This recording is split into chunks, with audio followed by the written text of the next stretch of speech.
Isn't it strange how sometimes the very foundation you spend years building, the thing you pour your heart and soul into, becomes the reason someone decides you're no longer needed? It's a quiet kind of heartbreak, the kind that echoes in empty hallways after the door closes behind you. But sometimes, just sometimes, that ending is only the beginning of a different kind of story. A story about quiet strength, undeniable value, and the way truth has of eventually finding the light. Come, sit with me for a while. Let me tell you about a man named Victor and a lesson learned the hardest way possible. Imagine a man named Victor Hale. He's 55 years old, the kind of man whose competence feels like a quiet hum in the background, steady, reliable, maybe even taken for granted after a while. For 18 years, Victor wasn't just an employee at Veltria Housing. He was the architect of its digital soul. Think about that, 18 years. He was the lead systems engineer, the one who had literally built their entire technological infrastructure from the ground up when it was just a small firm called Bayview Properties. Picture it.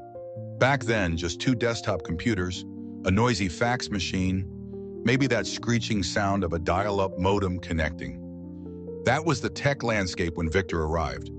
The owner back then, Harold Bay, saw something in Victor, hired him away from a consulting job, and gave him a simple, honest mandate. We're growing. Build us something solid. And Victor did. Oh, did he ever. Over nearly 2 decades, he nurtured that fledgling setup, piece by painstaking piece. He coded, he integrated, he upgraded. He built a sprawling, complex property management system that became the operational heart of Veltria, handling everything across 63 properties in 4 states. Tenant applications, background checks, maintenance requests automatically flowing where they needed to go, rent collection humming along smoothly. It was all Victor's design, his intricate knowledge woven into every digital thread. He kept it running so seamlessly, so efficiently, that perhaps the higher-ups, perhaps they forgot just how critical that quiet hum really was. They forgot how much the entire company leaned on the foundations he had laid, until the day they decided he cost too much. There he sat, across a polished table that felt too cold, too impersonal for the conversation unfolding. Opposite him was Graham Vickers, the new Chief Technology Officer. Graham had been with Veltria for all of 6 months. 42 years old, sharp designer glasses perched on his nose, an MBA from Cornell proudly displayed on his resume, probably. He represented the new wave, brought in by the private equity firm that had bought the company 5 years prior when Harold's son Justin decided to sell. This new wave was all about modernizing operations, about leveraging synergies, about quarterly profits over long-term stability. And apparently modernization began with cutting the most experienced, and therefore most expensive, heads. "We can get 3 junior engineers for your salary," Graham said. There was a smirk playing on his lips, maybe one he thought looked confident, but it landed like a blow. "Nothing personal, Victor. Just cost cutting." Nothing personal. After 18 years, after building their entire digital world. The words hung there, heavy and sharp in the sterile air of the conference room. Beside Graham sat Diane from Human Resources, her expression carefully neutral as she slid a folder across the table. "The severance package is generous," she offered, her voice smooth, practiced. 2 months' salary, plus your accrued vacation time. Victor looked at the folder, then back at Graham, then at Diane. He felt a strange sort of calm settle over him. Not peace, but finality, like a circuit breaker finally tripping after being overloaded for too long. He nodded slowly, picked up the folder, its weight feeling insignificant compared to the 18 years it represented. "Thank you," he said, his voice steady. "Is that all you have to say?" Graham seemed almost disappointed. Maybe he'd geared up for a fight, expected shouting, threats of lawsuits. Something dramatic he could report back, paint Victor as difficult, unreasonable. "What would you like me to say?" Graham asked, a touch defensively. "Most people in your position have questions, concerns." Victor just shrugged, a small movement of his shoulders. "Seems pretty straightforward to me." He saw Graham and Diane exchange a quick, puzzled glance. They didn't get it. This wasn't calm acceptance. It was exhaustion. It was the quiet click of a door closing inside him. He was simply done. Well, Graham cleared his throat, recovering his executive composure. We would appreciate your help with the transition. The new engineering team, they'll need some guidance on the system architecture, perhaps a consulting arrangement for a few weeks. He tried to make it sound casual, reasonable. He'll think about it, Victor said, the words tasting like ash in his mouth. He already knew the answer was no, absolutely not. They shook hands, a brief, empty formality. Then came the packing. 18 years of dedication, of problem solving, of late nights and early mornings, of building something that mattered, condensed into a single standard issue cardboard box. Photos, a few manuals he'd kept handy, a coffee mug that had seen countless refills. He walked through the office, past the cubicles. A few colleagues offered tight-lipped smiles, quick nods, their eyes darting away nervously. They knew. They were likely wondering if they were next. The fear was palpable, a cold undercurrent beneath the usual office buzz. Down in the parking garage, the concrete cool and echoing, Victor walked towards his truck. His phone buzzed in his pocket. A text message. It was from Alan, a database administrator Victor had hired 12 years ago. A good man, sharp and dedicated. The message read, "This is Vic. The whole team's freaking out." Victor looked at the screen, the blue light illuminating his face in the dim garage. He took a deep breath, the air tasting like exhaust fumes and finality. He slipped the phone back into his pocket without replying. He drove home, the familiar route feeling suddenly alien. He lived overlooking Lake Ontario, a view that usually brought him peace. That evening, he sat out on his deck, a glass of bourbon swirling in his hand, the ice clinking softly. The sunset was painting the water in strokes of copper and bruised purple. His wife, Elaine, came out and stood beside him, placing a gentle hand on his shoulder. She didn't need to ask what happened. She'd seen this coming. Warned him even. "What will you do now?" she asked softly, her voice filled with concern, but also with that quiet strength he loved. He took a sip of his bourbon, the warmth spreading through his chest, but not quite reaching the cold knot inside. He shrugged again. "Something will turn up," he said, trying to sound more confident than he felt. Here's the thing Graham Vickers didn't know, the crucial detail he hadn't bothered to uncover in his quest for cost-cutting efficiency. Victor hadn't just designed the systems. He had custom-coded huge critical sections of them himself. Why? Because over the years, every time Victor had proposed creating a proper documentation team, every time he'd asked for the budget to map out the intricate pathways of his creation, the answer had always been the same. Too expensive, Victor. We'll get to it next quarter. That quarter, of course, never arrived. So the deep knowledge, the understanding of the hidden redundancies he'd built in for safety, the secret security layers woven through the architecture, the complex dance of how every single piece interconnected. Much of it existed only in one place, inside Victor's head. And right then, sitting on his deck, watching the sun bleed into the lake, Victor made a quiet decision. He wasn't planning on drawing them a map. He thought back to the early days, before the private equity firm, before Veltria Housing was even a name. Bayview Properties. Harold Bay, the original owner, a man who understood building things to last. They'd grown together, the company and the systems Victor built. 63 properties, 4 states. It was a testament to careful, methodical work. But when Harold retired 5 years ago, everything changed. His son Justin, perhaps not sharing his father's vision or patience, sold to the equity firm. New faces appeared in the boardroom, people who spoke a different language, the language of quarterly targets, shareholder value, quick returns. Long-term stability felt like a quaint, outdated concept. The warning signs had been there, subtle at first. The rejected documentation budget, the arrival of young consultants, fresh MBAs armed with buzzwords like disruption and cloud solutions. They'd sit through Victor's detailed explanations of the existing architecture, their eyes glazing over, before recommending generic, off-the-shelf software that simply wouldn't mesh with the complex, custom-built reality of Veltria's operations. Victor pushed back, patiently explaining why their shiny new toys wouldn't work, showing them the lines of code that made Veltria's system unique, efficient, tailored. Eventually, the invitations to keep planning meetings just stopped coming. Elaine had seen it clearly. "They're pushing you out, Vic," Shed said one evening over dinner, her voice gentle but firm. "You need to prepare yourself." He'd waved it off, perhaps a little too quickly. "They need me, Elaine. Nobody else understands how this whole thing fits together." Her reply had been chillingly perceptive. "That might be exactly the problem, Vic." Then 6 months ago, Graham Vickers arrived as the new CTO. He came from banking software, a world away from property management intricacies. He immediately started talking about standardization, about replacing legacy systems. Victor's life's work reduced to a dismissive label. Graham hired 3 junior engineers, bright kids fresh out of college, and had them shadow Victor.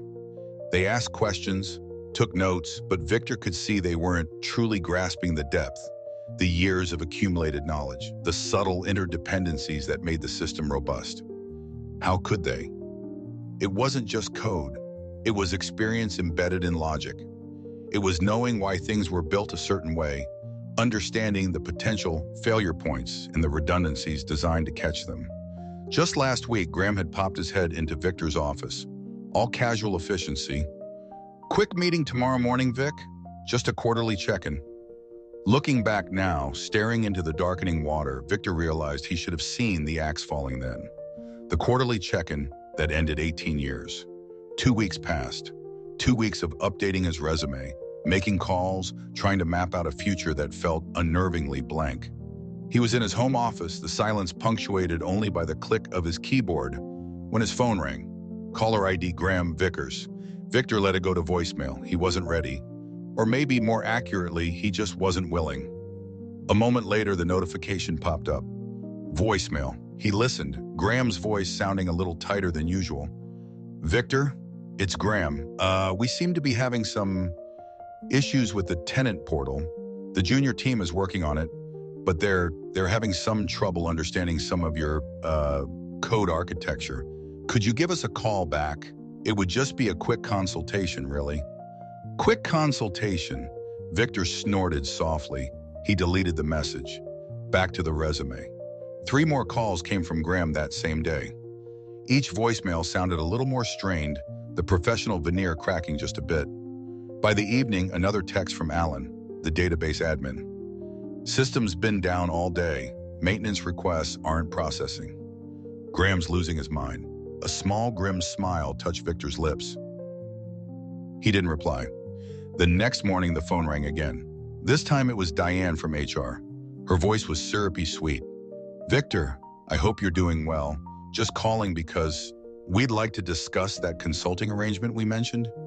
Just temporary, of course, to help the team with some current system issues. The compensation would be quite generous, naturally." This time, Victor picked up. He let the silence hang for a beat. "How generous?" he asked, his voice neutral. He could almost hear Diane's relief through the phone. $300 per hour, she chirped. "Minimum 4-hour engagement. $300 an hour. For the man they could replace with 3 juniors. For the man whose 18 years of institutional knowledge was suddenly mission critical." Victor thought about the complexity he knew was lurking under the surface, the interconnected pieces the junior team was likely fumbling with. He thought about the lack of documentation they had refused to fund. "I'll think about it," he said slowly, carefully, "and I'll get back to you." He hung up before she could reply. He went downstairs to the kitchen. Elaine was there, pouring coffee.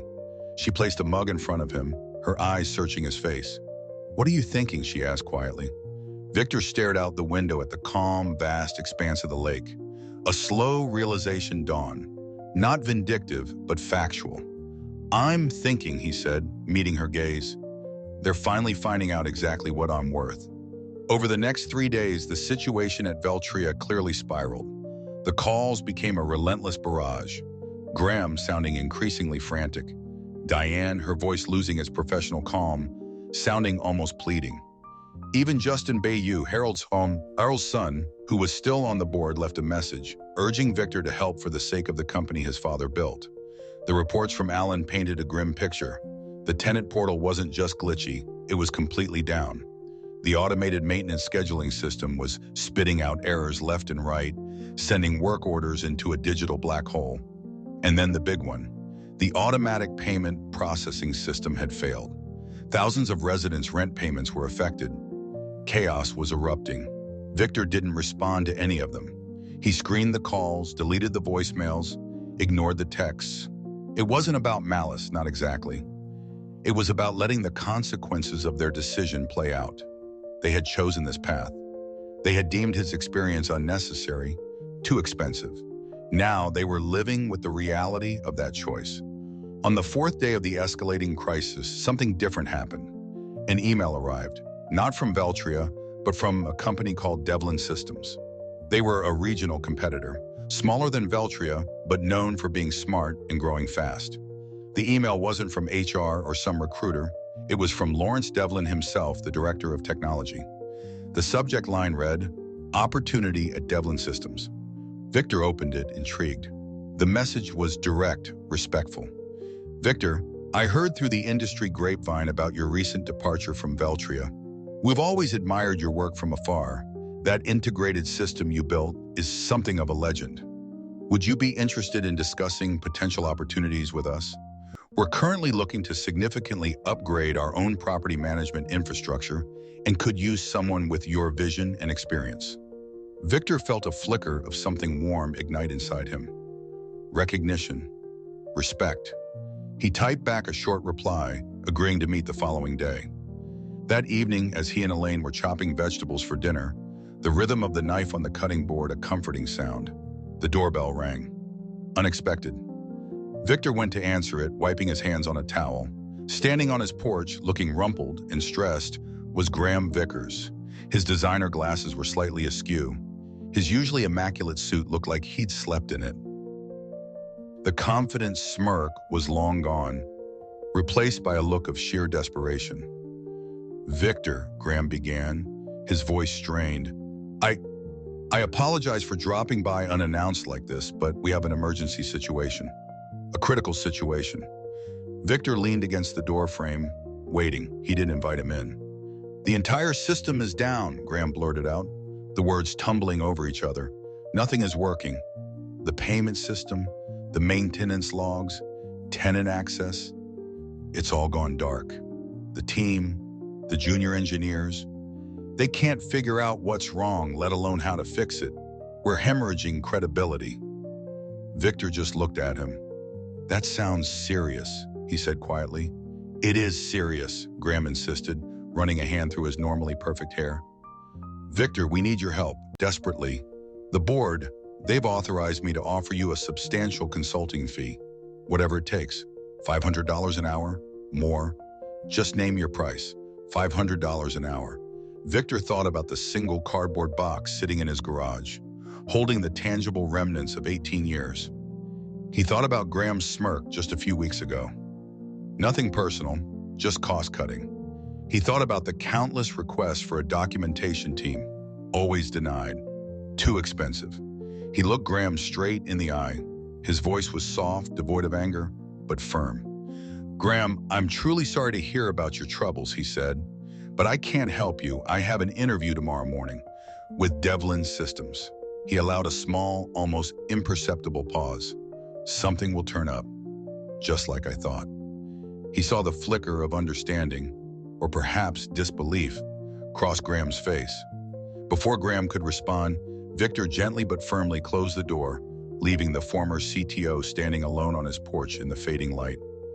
Walking back into the warm, bright kitchen, back to Elaine and the comforting smell of dinner cooking, Victor felt something wash over him. It wasn't triumph, not exactly. It wasn't vindication, not yet. It was clarity, a profound sense of peace. He wasn't going to be their quick fix. He wasn't going to swoop in and save them from the consequences of their own choices. They had broken it. They would have to figure out how to fix it, or live with the wreckage. His path lay forward now, not back. The meeting with Lawrence Devlin the next day felt like stepping into a different world. They met at a neutral coffee shop downtown, away from prying eyes. Lawrence was about Victor's age, maybe a few years younger, with intelligent eyes and a handshake that felt genuine. There was no pretense, No corporate doublespeak. I've followed your work for years, Victor, Lawrence said, stirring his coffee. That integrated property management system you built at Veltria, it's legendary in our little corner of the industry. Honestly, nobody else has anything remotely close to that level of sophistication and reliability. Thank you, Victor replied, feeling a warmth spread through him that had nothing to do with the coffee. It took time, a lot of time, and that's exactly what I want to talk about. Lawrence leaned forward slightly, his expression serious but encouraging. Time, experience, building something right. We're looking to build something similar here at Devlin, something truly robust for the future. But we don't want to reinvent the wheel unnecessarily. And frankly, we don't want to make the mistakes others have made. We need someone who understands the deep architecture, the integration points, the security layers, someone who can lead the charge. Build us something not just functional, but exceptional, better than what's out there now. Victor listened, really listened. This wasn't about putting out fires. It was about building a foundation. I'm interested, he said simply. Lawrence smiled, a genuine smile that reached his eyes. Good, because I'm prepared to offer you the position of Chief Systems Architect at Devlin Systems. Full benefits package, stock options, and, frankly, a starting salary 20% higher than what Veltria was paying you. It was a fantastic offer. Almost too good. Victor felt a need to understand the why. Why me, Lawrence? He asked directly. There are younger engineers out there, probably cheaper ones. Lawrence actually laughed, a warm, genuine sound. Now you sound like your former employer, he teased gently. Believe me, Victor, we tried that route. Hired 3 incredibly bright young engineers straight from top universities. They built us something sleek, modern-looking, that crashes spectacularly every time we get more than 100 simultaneous users trying to log in. We don't need cheap, Victor. We need reliable. We need experience. We need someone who knows how to build systems that last.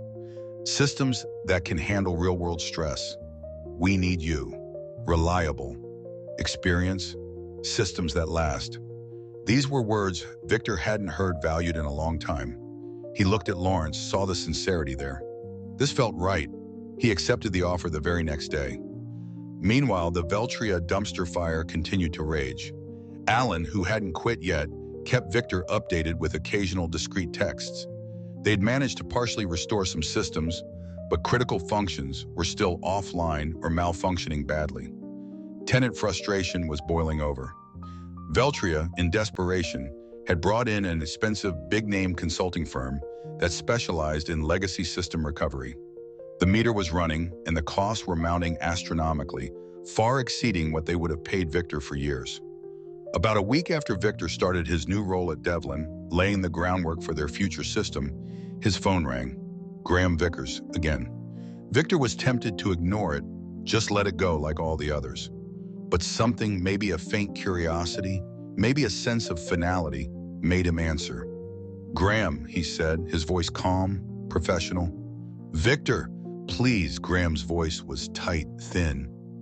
This is getting really serious now. We've lost access to payment records for the past 3 months. Tenants are calling, furious about incorrect charges, demanding proof. We can't provide it. The consulting team, they say they absolutely need your input on the database structure, the backup protocols you design. Victor took a slow breath. Graham, he said clearly, I'm employed elsewhere now. I have an exclusive contract with Devlin Systems. I'm afraid I simply can't help you. There was a desperate pause on the other end. Well, double whatever Devlin is paying you, Graham practically shouted. Just for 2 days of your time? 2 days, Victor. Name your price. Victor thought for a moment. It wasn't about the money anymore. It never really was, not entirely. It's not about the money, Graham, he said quietly. Then what is it about? Graham shot back, his voice tinged with bitterness. Revenge? Is that it? Are you enjoying watching us struggle? Watching us burn? Victor paused, choosing his words carefully. He felt a surprising lack of vindictiveness, just a weariness and a certainty about the path he was on. No, Graham, he replied honestly. I'm not enjoying it, but you made a business decision, a calculated one. You decided my experience, my 18 years of dedication, wasn't worth the bounty. Now you're simply discovering what the actual cost is. That's not revenge, Graham. That's just consequences. There was silence, then Graham spoke again, his voice lower, almost conspiratorial. The board, they want to discuss bringing you back. Full reinstatement, original salary, plus a significant signing bonus. For a fleeting second, Victor felt a flicker of something, maybe satisfaction. The offer he should have received instead of a termination notice. But it vanished as quickly as it came. Going back now would solve nothing fundamental. The same executives, the same mindset that deemed him expendable, would still be there, lurking, waiting for the next downturn, the next opportunity to cut costs, value spreadsheets over experience.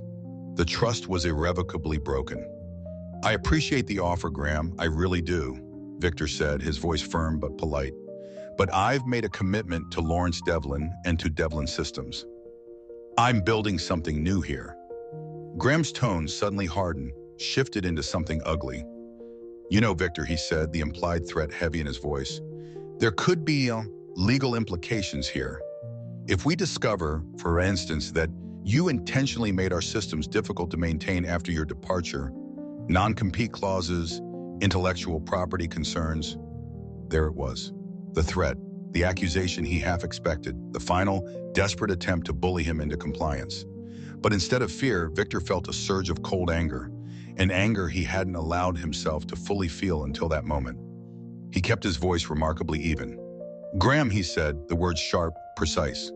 The system is exactly as it was when I left it. The system is exactly as it was when Veltria Housing repeatedly denied my formal requests and budget proposals for a dedicated documentation team over several years. Every single line of code I wrote belongs to Veltria, as clearly specified in my employment contract, which I honored completely. I have taken nothing with me except my knowledge and my experience. He paused, letting the weight of his words sink in. But please feel free to have your lawyers contact mine. I'll be happy to provide them with copies of my denied budget requests. He hung up the phone, his hand trembling slightly, not from fear, but from the sheer audacity of the accusation. Sabotage? After 18 years of meticulous building and maintenance, it was the final bitter insult. He looked around his new office at Devlin, the blueprints for the new system spread out on his desk. He was starting fresh here, building it right from the ground up, with full documentation budgeted from day one, with training programs planned for the entire engineering team, with robust redundancies designed to prevent exactly the kind of catastrophe Veltria was now drowning in. He took another deep breath, the anger slowly receding, replaced by resolve. He wasn't going to look back anymore. He wasn't going to get dragged into their mess, and he certainly wasn't going to help them clean it up. Some lessons, he realized, simply had to be learned the hard way, the very hard way. Life at Devlin Systems was a breath of fresh air, collaboration, respect for expertise, a shared goal of building something truly excellent. Victor thrived in this environment. About a month after he started, he got an unexpected visitor. Alan, his former database administrator from Veltria, stood awkwardly in the doorway of his new office, holding a worn laptop bag. Hey, Vic, Alan said, looking a little hesitant. Got time for a quick lunch? Over pastrami sandwiches at a noisy nearby deli, Alan filled Victor in on the deepening chaos at Veltria. It's even worse than you think, Vic, Alan said, lowering his voice conspiratorially, even though the deli was loud. They haven't just lost recent payment due at them. They've somehow lost access to historical tenant data going back 3 years. The backup systems, the consultants think they're corrupted somehow. They're talking about potentially needing to rebuild huge chunks of the database from scratch. Victor wasn't entirely surprised. He knew the backup system he'd designed had intricate, multi-layered security protocols. They were designed specifically to protect sensitive tenant data from unauthorized access or clumsy handling. You had to follow the procedures exactly. Skip one step, try to force it, and the system was designed to lock down, preserving data integrity even if it meant temporary inaccessibility. Clearly, someone had been clumsy. That's not even the worst part, Alan continued, leaning closer. I found something. When I was digging through old server logs trying to help the consultants understand the payment processing module you built. Found what? Victor asked, intrigued. Alan pulled out his personal laptop, glanced around, and opened a file. He turned the screen towards Victor. It was a series of archived emails. Emails exchanged months before Victor was fired. Emails between Graham Vickers and key members of the Veltria board. The subject lines were chillingly corporate. Project Nightingale, Legacy Staff Reduction Plan, Q3 Cost Optimization Strategy. Victor read through them, a cold knot tightening in his stomach.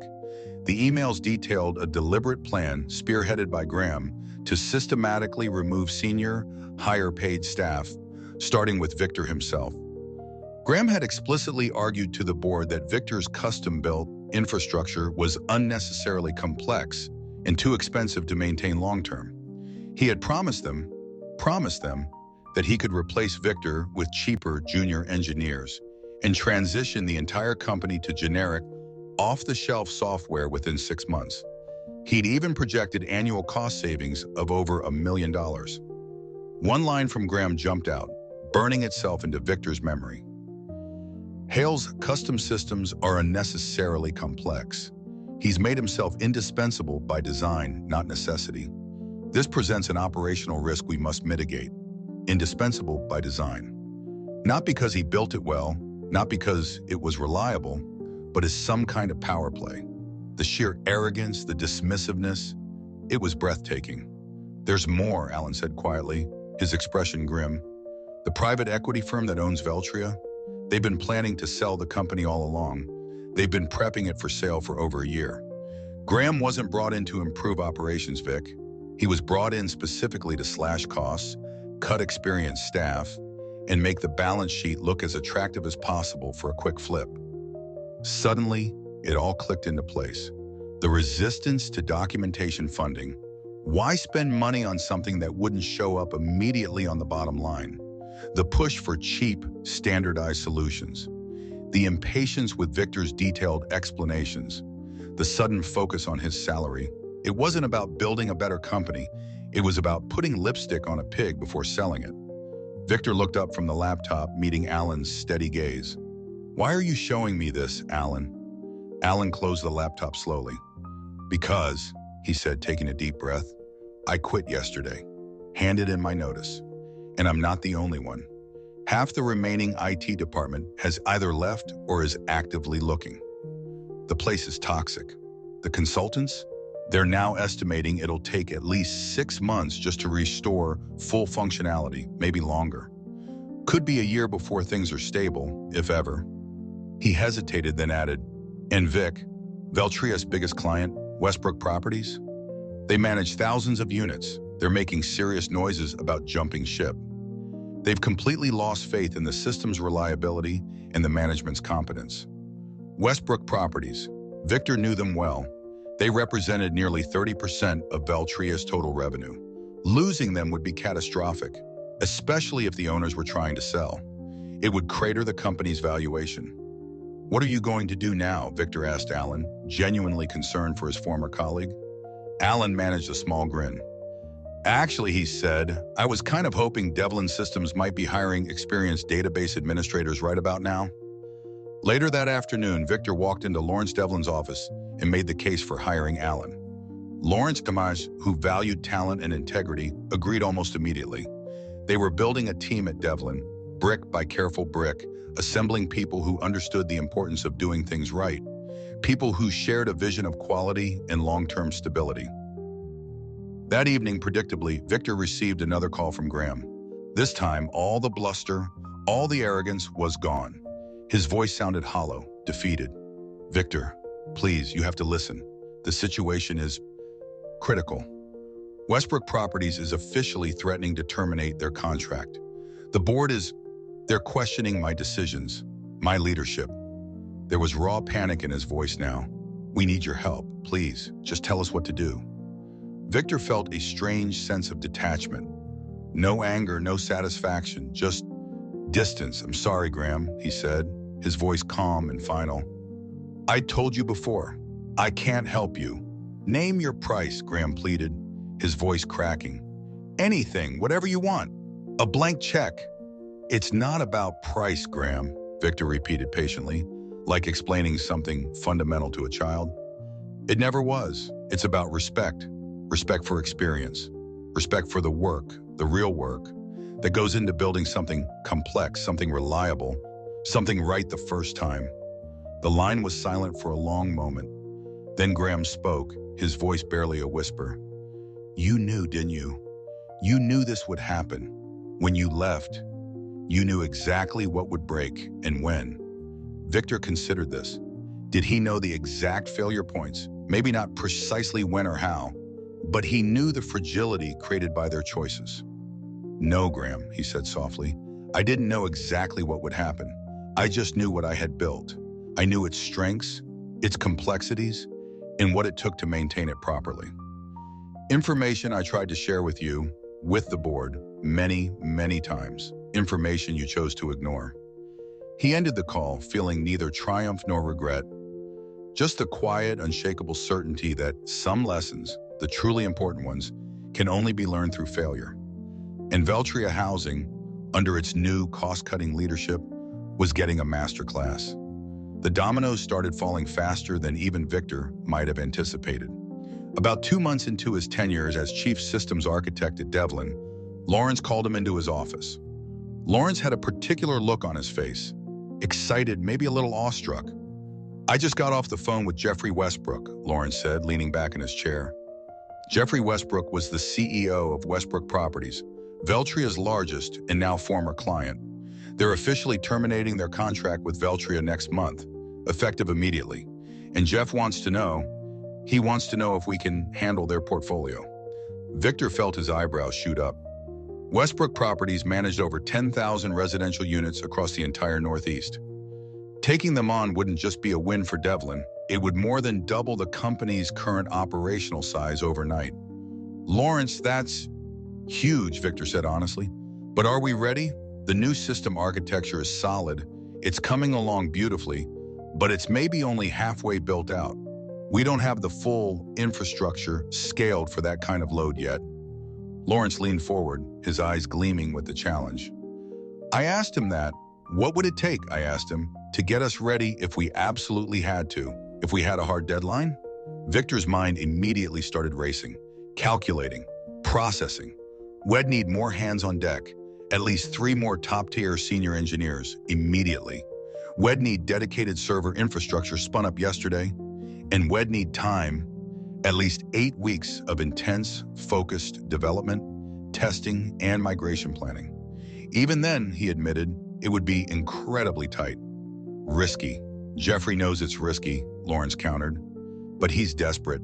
Veltria's systemic failures are becoming a PR nightmare for Westbrook, affecting their reputation with their own tenants. He's willing to give us 12 weeks. 12 weeks from today. And get this? He's willing to fund the necessary infrastructure expansion himself up front. 12 weeks. It was an enormous gamble, a monumental opportunity. If Devlin could pull this off, onboard Westbrook smoothly onto their new developing platform, it would instantly establish them as a major player, perhaps the major player in the regional property management tech space. It would be a quantum leap.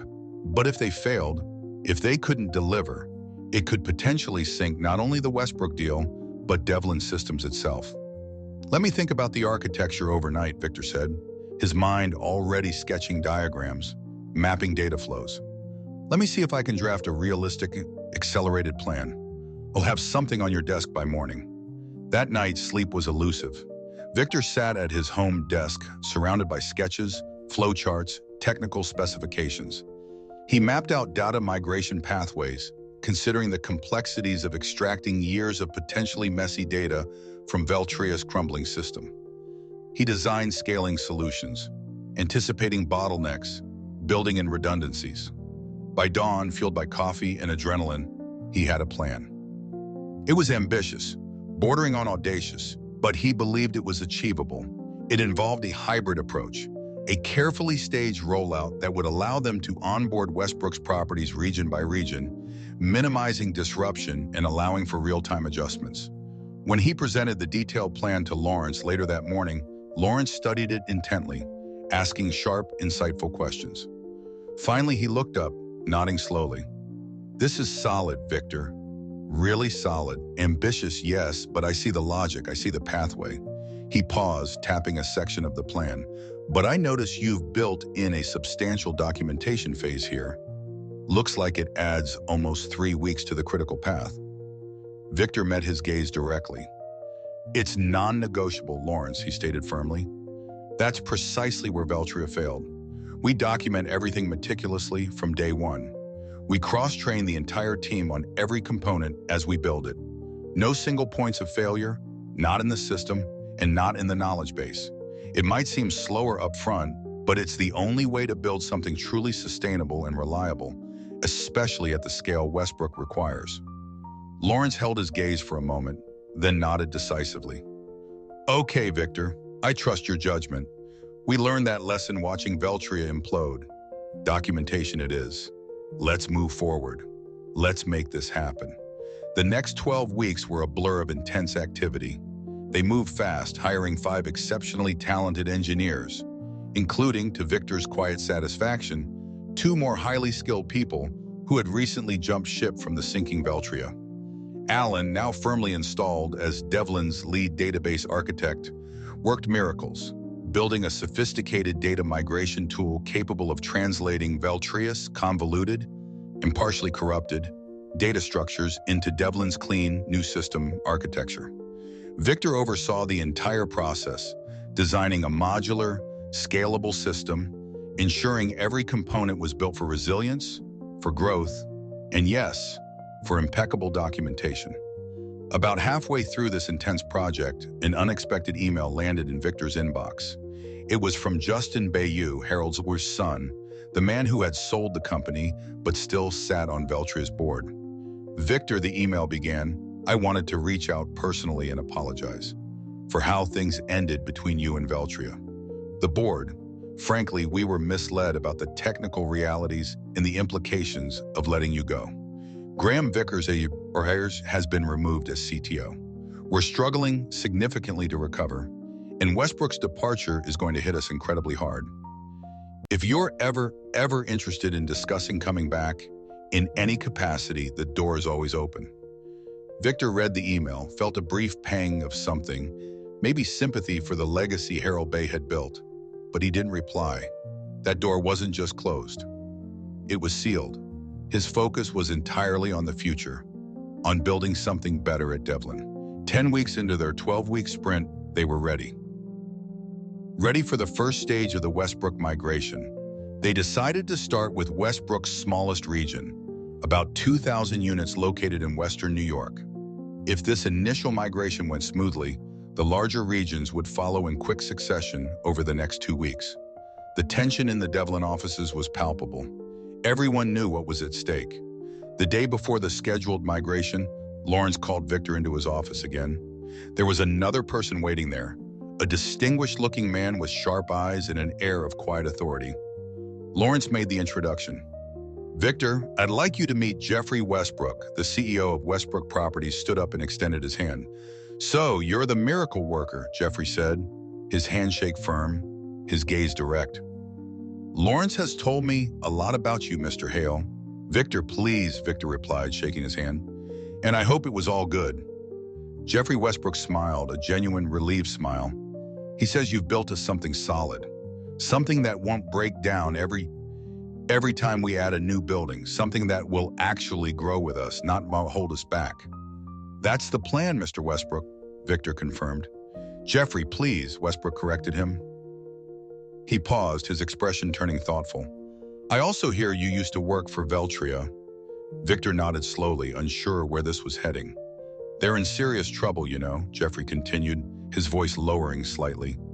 "The private equity firm is desperate to sell, but, well, with Westbrook pulling out and their core systems still a disaster zone, they're not exactly finding a line of eager buyers forming at the door." He paused again, looking from Victor to Lawrence. "Except possibly one." Victor felt a prickle of anticipation. "Who's that?" he asked, though a suspicion was already forming in his mind. Lawrence Devlin spoke, his voice calm. Devlin Systems, he said, were considering making an offer to acquire Veltria Housing at a substantial discount, obviously, given their current situation, a fraction of what they were valued at just 6 months ago. Victor looked between the two men, processing the staggering implications. Devlin acquiring Veltria? If that acquisition happens, Victor, Jeffrey Westbrook continued, his gaze steady on Victor, would ideally want someone who deeply understands both companies' systems, the old and the new, to lead the integration. Someone who could salvage whatever might still be valuable from Veltria's underlying infrastructure, while carefully transitioning everything and everyone onto your new superior architecture. The unspoken question hung in the air. Are you asking, Victor clarified carefully, if I would be willing to oversee that technical integration should the acquisition go through? Lawrence nodded. Only if it happens, Victor, and only if you're comfortable with it. It would be quite the turn of events. Victor thought about it, the sheer mind-bending irony, the systems he had built from scratch, the company that had arrogantly dismissed him, the people he had trained, some of whom were still there, all potentially coming back under his direction, but this time integrated into something far better, built on principles they had ignored. It wasn't about revenge, it was about completion, about doing it right. Yes, Victor said finally, his voice steady. If the acquisition happens, I'd be willing to lead the integration. He paused, then added his non-negotiable condition. But we do it my way this time, the right way. Full documentation, proper training for everyone involved. No shortcuts, no cutting corners for quarterly reports. Agreed, Lawrence said immediately, without hesitation. Absolutely agreed. We've all learned that lesson, Victor. The hard way. As Victor walked back to his office, the weight of the upcoming migration mingling with the astonishing possibility of the acquisition, he felt no surge of vindictive triumph, no burning desire for revenge. Just a quiet, profound satisfaction. The deep, quiet satisfaction of knowing that good work, done with integrity, done right, eventually, inevitably speaks for itself, louder than any angry words or bitter regrets. 6 months later. Picture this, Victor Hale standing in the familiar lobby of what was once, for 18 years, his professional home, the headquarters of Veltria Housing. But the sign above the reception desk was different now. It read, Devlin Integrated Property Management, Northeast Headquarters. The acquisition had indeed gone through. Devlin Systems, empowered by the successful and remarkably smooth onboarding of Westbrook Properties onto Victor's new platform, had acquired the struggling Veltria for, as rumored, less than a quarter of its valuation from just before Victor's departure. Poetic justice, perhaps, delivered not by anger, but by the simple, irrefutable logic of the marketplace, valuing competence over cost-cutting. Lawrence Devlin walked beside Victor as they moved through the offices. They were greeting the former Veltria employees who were being retained through the integration process, a process Victor himself was now leading as Chief Integration Officer. Some faces looked away, perhaps remembering the circumstances of his exit. Others offered small, relieved smiles, grateful for the stability Devlin represented. And a few, the ones who had worked closely with Victor over the many years, who understood the depth of his contribution, simply nodded. A quiet acknowledgement passed between them, an understanding that needed no words. Graham Vickers, long gone, along with most of the executive team who had signed off on the legacy staff reduction plan, their gamble on short-term savings had resulted in catastrophic losses. Justin Bayou, however, had stayed on in a consulting role, leveraging his family's long-standing relationships to help smooth the transition for some of the older, legacy clients. When they reached the glass-walled server room, Victor's old domain, the heart of the systems he'd built, he paused, looking in. The familiar racks of hardware, the rhythmic blinking lights of the servers he'd specified, installed, maintained for so long. Want to go take a look inside? Lawrence asked gently. Victor shook his head, a small smile playing on his lips. No need, Lawrence, he replied quietly. We'll be carefully migrating everything of value over to the new Devlin infrastructure soon anyway. built properly this time. Later, in the main conference room, the same room where he'd been unceremoniously fired, the remaining Veltria staff gathered. Lawrence stood at the podium and introduced Victor, not as a returning employee, but as the architect of the future. Many of you already know Victor Hale, Lawrence began, his voice resonating with confidence. He is the man who originally built the complex, reliable systems that ran this company successfully for nearly 2 decades. Now, as our Chief Integration Officer, he will be guiding us through the careful integration of both companies' technologies, data, and processes into something stronger, more reliable, and more innovative than either company had before. Victor stepped up as Lawrence stepped back. He looked out at the sea of faces, some familiar, etched with years of shared challenges, some new and uncertain. He felt no need for triumph, no urge to utter the words "I told you so." What purpose would it serve? The reality of the situation spoke volumes already. Instead, he spoke calmly, clearly, about the integration plan. He laid out the timeline, the steps involved, the resources and support that would be available to every single employee during the transition. And he made one point crystal clear, emphasizing it gently but firmly. Our integration philosophy is based on leveraging the best of both worlds, building a stronger future together. No one will be left behind simply due to arbitrary cost-cutting measures. We value expertise, dedication, and a commitment to quality. The unspoken contrast, the profound irony of his statement in that particular room was not lost on anyone present. Fast forward 1 year, Devlin Integrated Property Management wasn't just stable, it was thriving. It had become the undisputed leader, the largest and most respected property management technology provider in the entire Northeast. The complex integration process, meticulously overseen by Victor, was complete. All properties, all clients, including the massive Westbrook portfolio and the salvaged Veltria clients, were running smoothly, efficiently, reliably on the new, fully documented, scalable system architecture Victor had designed and built with his growing team at Devlin. On a crisp autumn morning, the kind where the air feels clean and the leaves along Lake Ontario blaze in fiery reds and golds, Victor drove to the office for what he knew would be a significant meeting with Lawrence. It felt like the closing of one chapter and the potential opening of another. "The board approved your proposal, Victor," Lawrence said, beaming, as soon as Victor sat down in his office. "Unanimously, the Devlin Technical Education Division is officially a go. It launches next quarter. And you," Lawrence pointed a finger at him, "will have full autonomy, design the curriculum, build the training labs, hire the instructors. It's your baby." This had been Victor's quiet condition for staying on long-term after the intense integration project was successfully completed. Not a fancier title, not more stock options, but something that felt more meaningful, more lasting. The creation of an internal division, a center of excellence, dedicated solely to training the next generation of systems engineers and architects, teaching them not just how to code, but why. Teaching them the principles of building robust, reliable, well-documented systems meant to endure. Teaching them the value of foresight, of quality, of building things right the first time. "Thank you, Lawrence," Victor said, the words carrying genuine weight. "That means a lot." "No, Victor," Lawrence replied, his expression serious, sincere. "Thank you. What you've built here, it's truly remarkable. And I'm not just talking about the technology, as brilliant as it is. I'm talking about the culture you've fostered around it. The emphasis on documentation, the collaborative knowledge sharing, the unwavering focus on quality over quick fixes or shortcuts.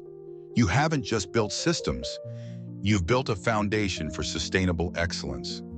Later that afternoon, Victor found himself packing up his temporary integration office, preparing to move into the space designated for the new education division.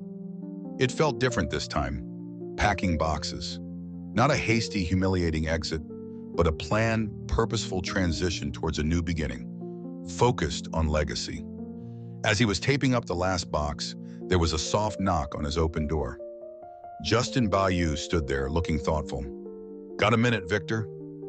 They walked out into the small, landscaped courtyard outside the building, the autumn air cool on their faces. My father asked about you, Justin said quietly, breaking the silence. He's retired down in Florida now, plays a lot of golf, but he still keeps tabs on company news through me. He was very glad to hear you were back leading things, in a manner of speaking. How is Harold? Victor asked, genuinely curious about his first boss, the man who gave him his start. He's good. Fishing a lot, complaining about the humidity, Justin smiled faintly. He paused, kicking at a loose stone on the path. You know, Vic, he always said, right after he sold the company, he told me privately that letting you go, if it ever came to that under the new owners, would be the single biggest mistake this company could possibly make. Justin looked up, meeting Victor's eyes. Turns out the old man was right. Absolutely right. Victor simply nodded, absorbing the words. There was nothing more to say. Justin continued, almost thinking aloud. I guess I learned something profound from watching all this unfold, Vic. Value, true value, isn't always obvious on a spreadsheet. Sometimes you don't really see it, don't appreciate it, until it's gone. As Victor drove home later that day, the familiar route along the lakeshore felt different again. Peaceful, complete. He thought about value, the value of 18 years of experience, the value of meticulous care taken, day after day, the value of doing things right even when no one seems to be watching or when they actively discourage it, the value of systems built to last, and the quiet dedication of the people who build them. He hadn't needed to seek revenge. He hadn't plotted or schemed. He had simply moved forward, focused his energy on building something better, something with integrity, something that would endure long after short-sighted decisions and fleeting quarterly targets were forgotten. Sometimes the most powerful response to being undervalued, to being dismissed, isn't loud anger or calculated retribution. Sometimes the quietest, most profound victory comes simply from proving your undeniable worth elsewhere and letting the results, clear and irrefutable, speak entirely for themselves. And just like that, Victor found his way, not back to where he started, but forward to a place where his value wasn't just recognized, it was foundational. His story is a powerful reminder, isn't it? That true worth, rooted in skill, dedication, and integrity, has a resilience all its own. It might get overlooked, even deliberately ignored for a time, but eventually, like water finding its level, it finds its rightful place. The quiet victories, the ones built on competence and character, often echo the loudest in the long run. What did you feel listening to Victor's journey? Does it resonate with experiences in your own life, perhaps? I truly believe sharing these stories helps us all feel a little less alone in our own struggles and triumphs. Please feel free to share your thoughts and reflections down in the comments below.